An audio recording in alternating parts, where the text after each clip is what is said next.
श्रावण महीने एकादशी के दिन गंगा के जल में मात्र 7 बेलपत्री डालकर जो नंदीश्वर भगवान अर्थात जो शंकर जी के शिवलिंग के सामने नंदी होता है, उस नंदी के चरण पर गंगा का जल चढ़ाकर बेलपत्री शिव पर समर्पित कर देता है, उसके घर में रुपया रुकना चालू हो जाता है। फिर वो गलत जगह पर नहीं जाता, गलत स्थान पर वो धन जाएगा ही नहीं। बेटा अगर व्यसन में पड़ा हुआ है, मदिरापान में पड़ा हुआ है, मांसाहार में, जुए आदि में जा रहा है, तुम्हें लग रहा है कि मेरा बेटा गलत मार्ग पर जा रहा है, ये मित्र दोस्ती गलत हो रही है, वो सही जगह पर आ जाए।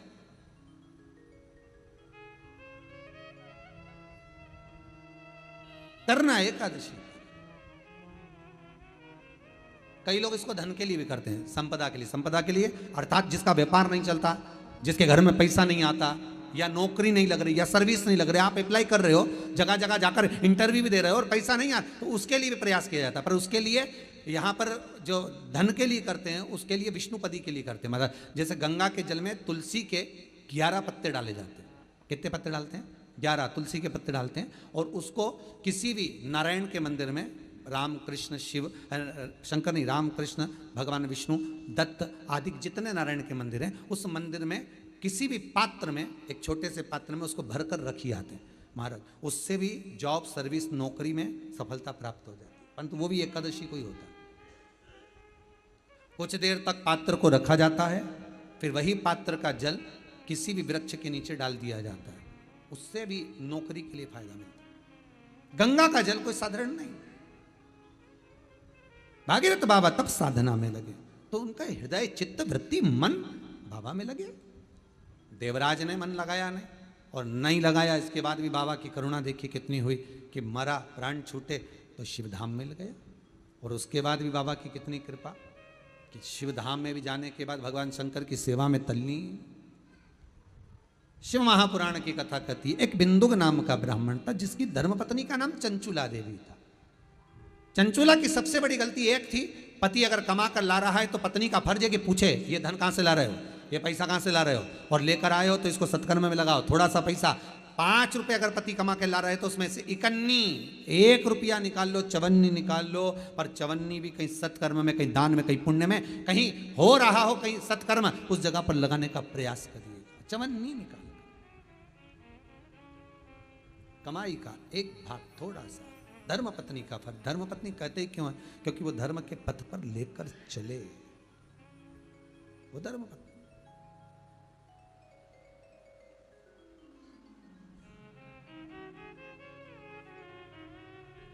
पैसा धन ज्यादा आने लगे तो पत्नी को कहना चाहिए कि देखो थोड़ा बहुत मेरा मन है, शिव महापुराण की कथा हो जाए, या फिर कहीं सत्कर्म में लग जाए, कहीं ब्राह्मण भोज, साधु भोज, सन्यासी भोज, गुरु जन में, संत जन में, साधु जन में, तपस्वी जन में कहीं लग जाए।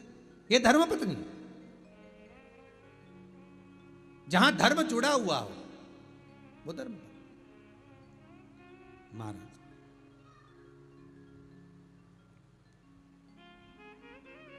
चंचुला देवी ने पूछा नहीं, पति आ रहा था धन चुरा कर लेकर, पानी में गिर गया, मर गया, प्राण छूट गया। पहले भी शिव पुराण में कहा 3 तरह से मरे हुए व्यक्ति की गति नहीं है, उसको मोक्ष नहीं है। पहला पानी में डूब कर मरा हुआ, दूसरा सर्प के डसे से मरा हुआ, तीसरा स्त्री के हाथ से, नारी के हाथ से मरा हुआ व्यक्ति, इसकी गति नहीं है, मोक्ष नहीं है इसकी। इनकी गति केवल एक है, वो है शिव महापुराण की कथा। अगर कोई पानी में डूबकर मर भी गया है तो उसके परिवार का, उसके कुल का व्यक्ति अगर एक बार शंकर की कथा भले यहां आकर ना सुने, टीवी के सामने भी बैठकर सुन रहा है तो भी वो फल देगा, मोबाइल पर सुन रहा है तो भी वो फल देगा। एक अंश हम माताओं से निवेदन करते हैं, बार बार कहते हैं, स्त्री के गर्भ में अगर कोई कुंवारी अवस्था का मर गया, 3 महीना, 4 महीना, 6 महीना, 8 महीना, या जन्म लेने के बाद कुंवारी अवस्था में कोई शांत हो गया हो, कोई मर गया हो, तो महाराज हम बार बार कहते हैं कि जिंदगी में एक बार शिव महापुराण की कथा का रसस्वादन अवश्य करें। जिससे क्यों? क्योंकि शिव पुराण में, अन्य पुराणों में स्पष्ट कहा गया है, कुंवारी अवस्था में मरने वाले का ना तो पिंड होता है, ना तर्पण होता है, ना तिलांजलि होती है, ना ब्राह्मण भोजन करे तो उसका भाग मिलता है। उसको उसका लाभ नहीं मिलता। भले तुम तिलांजलि करो, तर्पण करो, कुछ भी करो, उसका भाग नहीं मिलेगा। उसको भाग कम मिलता है जब उसके परिवार का कोई व्यक्ति शिव महापुराण की कथा का रसस्वादन कर लेता है, कथा श्रवण कर लेता है। कथा सुनने के बाद उसको पिंड भी मिलने लगता है, ब्राह्मण भोज भी मिलने लगता है, उसको सारा सुख प्राप्त होने लगता है, वो जीव की गति हो जाती है। महापुराण की कथा में वर्णन आता है, कभी यदि स्वप्न में सर्प दिख रहे हों, स्वप्न में यदि सांप नजर आते हैं, सर्प दिखते हैं, सांप नजर आते हैं, या अपने घर के पूर्वज पितर नजर आते हैं, पूर्वज दिखते हैं, पितर दिखते हैं, कोई मरकर चले गया, कोई शांत होकर चले गया, वो अगर दिखता है, बार बार नजर आता है, पितर दिखते हैं, कोई श्वेत वस्त्र में हमारे पितर नजर आते हैं, या सर्प नजर आते हैं, तो उसमें शिव पुराण कथा कहती है कि 4 पुष्प लिए जाते हैं। उसमें 3 पुष्प श्वेत होते हैं और 1 पुष्प लाल होता है। 4 पुष्प लिए जाते हैं। यदि सर्प दिखते हैं, पितर दिखते हैं, कोई मरा हुआ व्यक्ति बार बार नजर आता है, कोई मृत्यु के घाट पर उतरने के बाद कोई मुर्दा दिख रहा होता है, कोई नग्न नजर आ रहा होता है, तो 4 पुष्प लिए जाते हैं। 3 पुष्प होते हैं उसमें सफेद और 1 पुष्प होता है लाल। कहते हैं वो जो 4 पुष्प होते हैं वो भगवान शंकर का जो शिवलिंग होता है, जरा ध्यान देंगे, जैसे शिव जी का जो शिवलिंग है, इस शिवलिंग पर चारों स्थान पर 4 पुष्प अपने को रखना है। 3 पुष्प शंभो शंभो शंभो शंभो शंभो, 3 पुष्प, एक ये तो हो गई जलाधारी जहाँ से जल बहता है, 1 पुष्प यहाँ, 1 पुष्प यहाँ, 1 पुष्प यहाँ, ये तीनों जगह पर सफेद पुष्प आएंगे। और चौथा जो स्थान होता है जिसको अशोक सुंदरी की जगह कही जाती है, वहाँ लाल पुष्प आएगा। इन चारों पुष्पों को वापस उठा लिया जाता है। इन चारों पुष्पों को लाल वाले पुष्प से उठाना प्रारंभ करते हैं और फिर तीनों सफेद पुष्प को उठा लेते हैं। जो त्रिशूल होता है, जहाँ हरि और हर का मिलन है, वासुकी और शेषनाग का मिलन है, शक्ति का मिलन है, उन चारों पुष्पों को उस त्रिशूल के चरणों में रख दिया जाता है और बाबा को अपने मन का भाव कहकर त्रिशूल का स्पर्श कर कर वापिस आया जाता है। उसके बाद में ना मुर्दे दिखते हैं, ना पितर दिखते हैं, ना सर्प दिखते हैं, ना कोई नग्न व्यक्ति दिखता है। उसमें स्वप्न में अपने को ये सब कुछ दिखना बंद हो जाता है। सब, ना कभी पितर दिखेंगे, ना कभी मुर्दे दिखेंगे, और ना कभी कोई श्वेत वस्त्र में नजर, कोई नहीं। क्यों? क्योंकि हरि और हर के मिलन का बिंदु है त्रिशूल। ये हरि और हर के मिलन का बिंदु है त्रिशूल। नीचे उसका जो डंडा, नीचे जो डंडा है वो शक्ति है, आदि शक्ति जगजननी जगदम्बा का एक प्रतिबिंब स्वरूप है, और ऊपर जो दोनों आकृतियां दिखती हैं वो सर्प का स्वरूप है, और बीच में हरि और हर के मिलन। सबसे पहला नियम एकादशी व्रत का, सबसे पहला नियम है कि आप जिस दिन व्रत करो उसके 1 दिन पहले भक्ति का संचार इस हृदय में कर लो। भक्ति का संचार इस हृदय में कर लीजिए। जिस दिन आप व्रत करो, जैसे एकादशी का व्रत कर रहे हो, तो दशमी के दिन शाम का समय जब आवे, रात्रि जब होने लगे, शाम का समय आवे, और रात्रि का आप जब भोजन ग्रहण करो, तो उस भोजन में कोई ऐसा पदार्थ ग्रहण मत करिए जिस पदार्थ के कारण आपकी एकादशी बिगड़ जाए।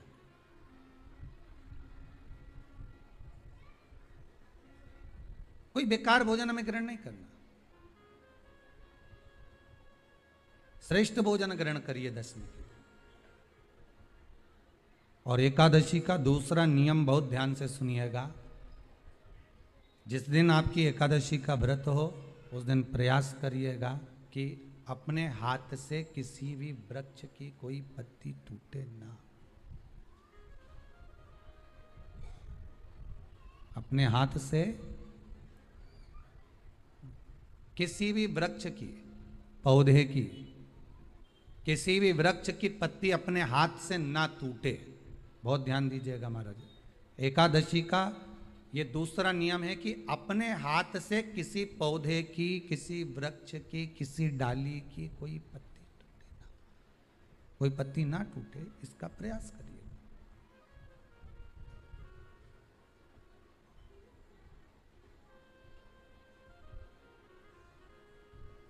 कितना सुंदर व्याख्यान कहा है, कितना सुंदर वर्णन है महाराज कि मात्र एकादशी का व्रत कर लेने पर, मात्र एकादशी का व्रत कर लेने पर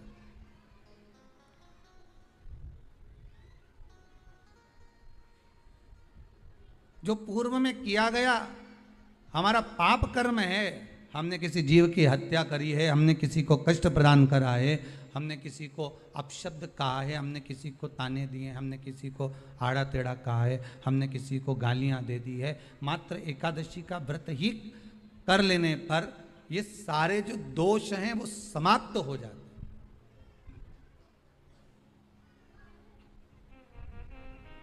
सारे दोष हमारे समाप्ति पर आ जाते हैं।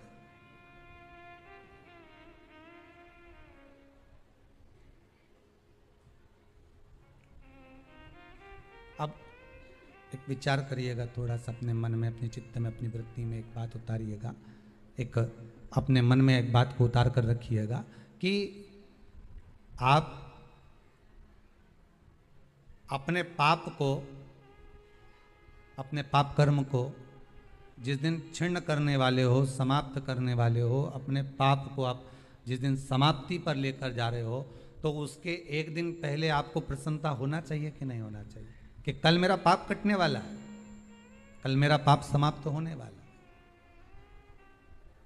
जो मैंने पाप कर्म करा है वो समाप्त होगा, जो मैंने पाप कर्म करा है वो कल समाप्त हो जाएगा। तो एक दिन पहले आपके चेहरे पर प्रसन्नता हो कि ना हो?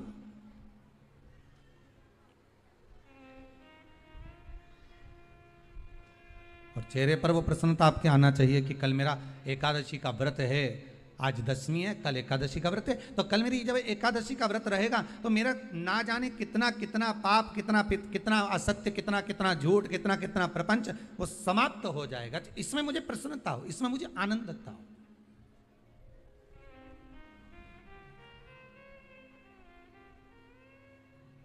तो क्या कहा गया कि प्रयास करिएगा कि एकादशी के दिन कोई वृक्ष की, कोई डाली की, कोई कोपल की कोई पत्ती ना तोड़ी जाए। क्यों?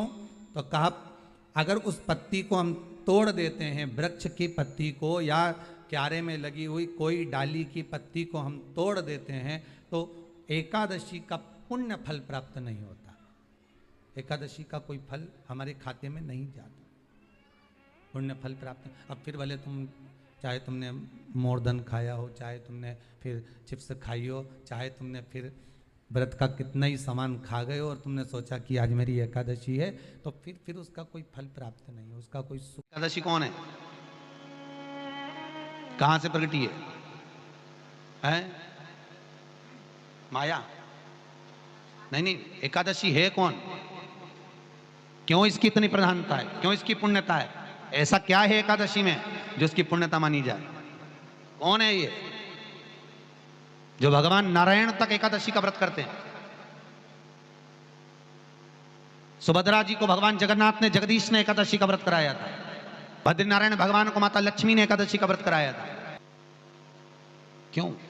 चंद्रायण एकादशी व्रत की माता। एकादशी है कौन? तो कहा जिसको व्रत करने पर भगवान नारायण भी जिसका व्रत करते हो, भगवान माता लक्ष्मी जिसका व्रत करती हो, वो एकादशी है कौन? तो शास्त्र वर्णन करता है महाराज, स्कंद पुराण का सुंदर चातुर्मास्य खंड के अंतर्गत वर्णन आया है महाराज।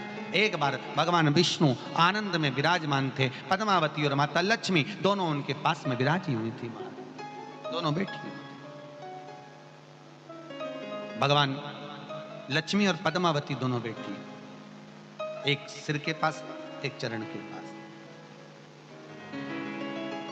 कुछ समय बाद वहीं पर ब्रह्मदेव का आगमन हुआ और ब्रह्मा जी आगमन पाकर भगवान नारायण पद्मावती से लगकर उठे और उठकर लक्ष्मी की ओर झुके। झुकने पर इन तीनों के समागम से भगवान नारायण के हृदय चित्त से एक कन्या प्रकट हो गई। उस कन्या का नाम एका था। क्या नाम था? एका। अब 10 उसके गुण इतने प्रबल थे, वो 10 गुण उसके बड़े प्रबल थे कि वो एका जिसको निहारती थी उसको संपदावान बना देती थी, जिसको देख लेती थी उसके जीवन में वो आनंद की अनुभूतियां करा देती थी। एका जिस मार्ग से जाती थी उस मार्ग के द्वार खोल देती थी। एका का पुण्य इतना पुण्य प्रखर। पद्मावती और लक्ष्मी ने कहा, महाराज ये बेटी आपके द्वारा निर्मित हुई है, इसका कन्यादान करना चाहिए। हमारे यहाँ हिंदू धर्म में रीति है, जिस दिन कन्यादान करा जाता है उस दिन व्रत रखा जाता है। अब आजकल रखते कि नहीं रखते मालूम नहीं, और कन्यादान करते समय व्रत रखा जाता है। व्रत रखना, एका का कन्यादान करना है। भगवान बोले कन्यादान करें, किसको दें? एका किसको दी जाए? एका प्रदान किसको करी जाए? पुण्यता किसको दी जाए? भगवान नारायण ने उसी समय लक्ष्मी और पद्मा से पूछा, तुम बताओ। पद्मा लक्ष्मी दोनों एका से पूछी, एका बताओ इसका पुण्य हम आपका हस्त कमल आपको प्रदान किसको करें, हम किसको दें? एका कहती है पिताजी, भगवान से कहती है नाथ कृपा करिएगा, मेरे को अगर प्रदान करना चाहती हो, अगर मुझे देना चाहते हो तो एक काम करो, एक काम करो। यदि आप देना चाहते हो तो भगवान एक काम, माता ने कहा कि पिताजी अगर कुछ देना चाहते हो तो ऐसी कृपा करो, संसार के मनुष्य अगर मृत्यु लोक में आकर के अंदर 2 एकादशी का भी पुण्य भाग अगर ग्रहण करते हैं तो ये एका उनकी होती है और वैकुंठ का राह खोल देती है। इनके जाने से पहले अगर मैं प्रवेश करती हुई जाऊंगी और इनके मार्ग को सुलभ बनाती हुई जाऊंगी। वो एका 10 गुण के कारण एकादशी। मानव की देह, मनुष्य का शरीर, ये भी नहीं आ रही है। एक मानव की देह, मानव का शरीर, और उस मानव के शरीर में 5 कर्मेंद्री, 5 ज्ञानेंद्री और 1 मन, ये 11 रूपी इंद्रियां, इनको कंट्रोल में रखना बहुत कठिन। आज एकादशी का लोग व्रत करते हैं, करना भी चाहिए। परम भगवदीय जीव एकादशी का व्रत करते हैं कि हम भोजन छोड़ देते हैं, हम ये नहीं खाएंगे, हमारी एकादशी है, हम ये नहीं खाएंगे, हमारी एकादशी है। पर शिव महापुराण की कथा कहती है कि एकादशी सफल कब होती है? जब आपकी 5 कर्मेंद्री, 5 ज्ञानेंद्री और 1 मन ये आपके कंट्रोल में हो, तो समझ लो कि एकादशी पूर्ण हो गई और एकादशी का फल आपको प्राप्त हो।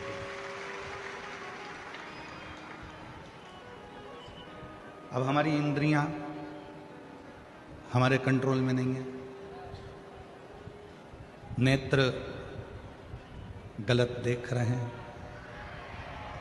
जिह्वा गलत बोल रही है, कान गलत सुन रहे हैं, श्रवण शक्ति गलत जगह जा रही है, नेत्र गलत जगह जा रहे हैं, जिह्वा गलत बोल रही है।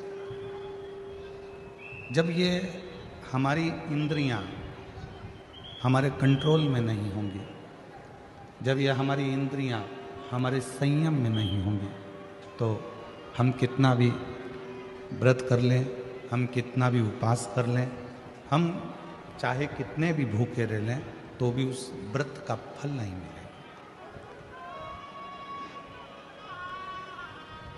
व्रत का फल कब मिलता है? जब हमारी इंद्रियां हमारे काबू में हो। कि नेत्र दिए रे तूने दाता बन के, नेत्र दिए रे तूने दाता और कभी नहीं दरस कियो, दयालु मैंने अवगुण बहुत कियो, अवगुण बहुत कियो, दयालु मैंने अवगुण बहुत कियो।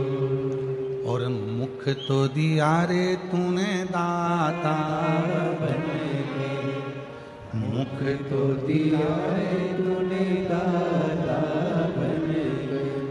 कभी नहीं भजन कियो, दयालु मैंने अवगुण बहुत कियो, कभी नहीं भजन कियो, दयालु मैंने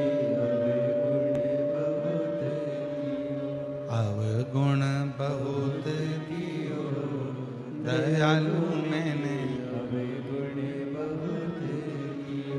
ये संसार सागर में आने के बाद यदि मैंने अपनी इंद्रियों को संयमित नहीं किया, संसार सागर में आने के बाद हमने अगर अपनी इंद्रियों को काबू में नहीं किया, तो फिर ये मानव का देह बेकार है, फिर ये मानव का देह बेकार। अगर हम अपनी इंद्रियों को काबू ना कर पाए, प्रेशर खोलो, प्रेशर नहीं आ रहा, अंदर भी नहीं आ रहा, बाहर भी नहीं आ रहा, अपनी इंद्रियों को काबू करा तो समझो कि हमने एकादशी का व्रत किया। कई लोग प्रदोष का व्रत करते हैं, हम उनसे कहते हैं कि आपने अपने कितने दोषों को समाप्त कर दिया। प्रदोष का व्रत कब सफल है? जब आप अपने दोषों को समाप्त करो। मैं गुस्सा नहीं करूंगा, गलत व्यसन नहीं करूंगा, गलत बात नहीं बोलूंगा, गलत चीज नहीं खाऊंगा, अपने दोषों को समाप्त करो। और जब हम अपने दोषों को समाप्त करते हैं, जब हम अपने दोषों को बिल्कुल शून्य पर लाकर छोड़ देते हैं, तो समझो कि हमारा प्रदोष का व्रत सफल हुआ। तब समझें कि हमने प्रदोष का व्रत किया। हमारे भीतर के दोष समाप्त नहीं हो रहा है और हम सोचें कि व्रत कर लें उससे भगवान राजी हो जाएगा, नहीं हो सकता। बोल बम का नारा है सारी समस्या का हल, श्री शिवाय श्री शिवाय। अपने भीतर के दोष को जिस दिन हमने समाप्त किया, उस दिन परमात्मा हमको मिले। हमारे यहाँ तुलसी के कुंड का भी विधान है। गोल कुंडा है ऐश्वर्य देगा, चौकोर कुंडा है। आप लोग कई बार देखे होंगे किसी किसी के यहाँ चौकोर तुलसी का क्यारा होता है, कुंडा होता है, वो वंश बढ़ाता है। षडाकृति का है, वो धन देता है, संपदा देता है। दोष हमारा है, हम तुलसी के कुंडे के नीचे शंकर जी को रख देते हैं। क्यों? कि यहीं तुलसी जी को पानी चढ़ाएंगे, यहीं शंकर जी को चढ़ा देंगे। दोष है। तुलसी के कुंड के नीचे हम सर्पदेव को रख देते हैं, नाग देवता रख देते हैं, पानी चढ़ाएंगे, पात्री रख देते हैं, नहीं, दोष।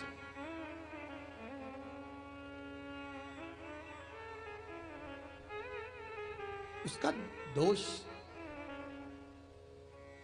हम सबको स्वयं अगर गलती करते हैं तो स्वयं को भोगना।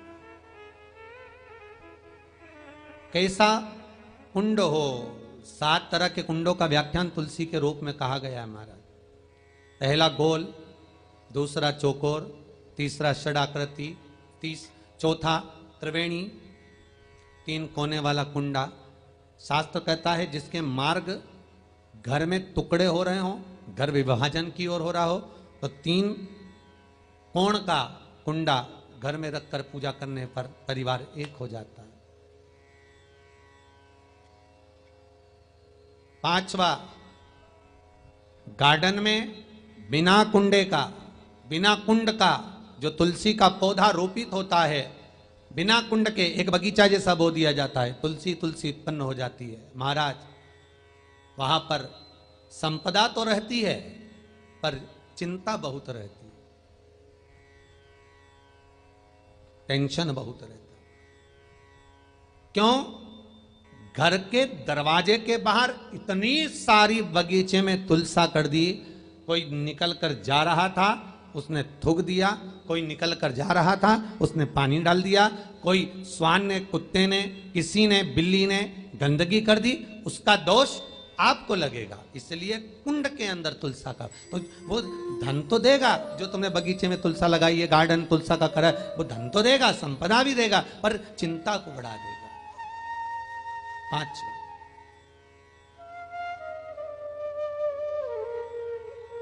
महाराज, छठा, तुलसी के कुंड को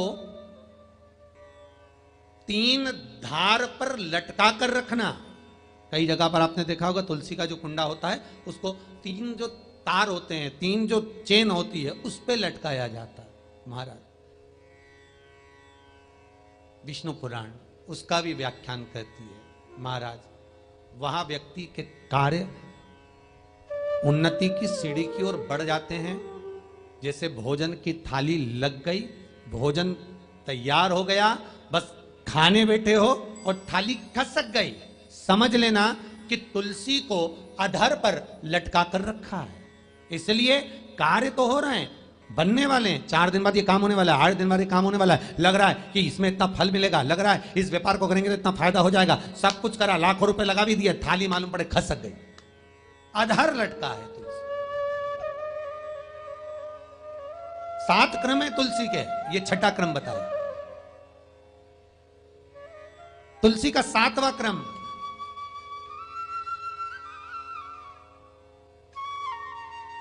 तुलसी का 7वां क्रम है। महाराज,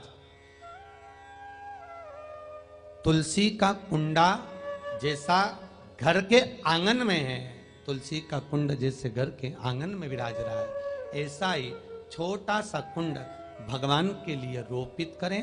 प्रतिदिन भगवान की सेवा करते समय तुलसी का कुंड सम्मुख रखकर उसकी आराधना करना, फिर उस कुंड को वापिस बाहर ले जाकर रखना, फिर दूसरे दिन पूजन के समय पर कुंड को लाकर रखना। हम तो यहां तक कहते हैं, विष्णु पुराण गर्ग संहिता कल्याण का तुलसी अंग यहां तक वर्णन करता है कि आप पूरे साल ये नहीं कर सकते तो कम से कम कार्तिक के महीने में भगवान के सामने तुलसी का छोटा कुंड, चौकोर वाला, गोल नहीं, चौकोर कुंड लाकर भगवान के सामने रखकर छोटा सा कुंड का पूजन कर कर भगवान के साथ उस कुंड को वापस बाहर विराजमान करें, फिर कल लेकर आए, फिर विराजमान करें। आप पूरे साल नहीं कर सकते तो 1 महीने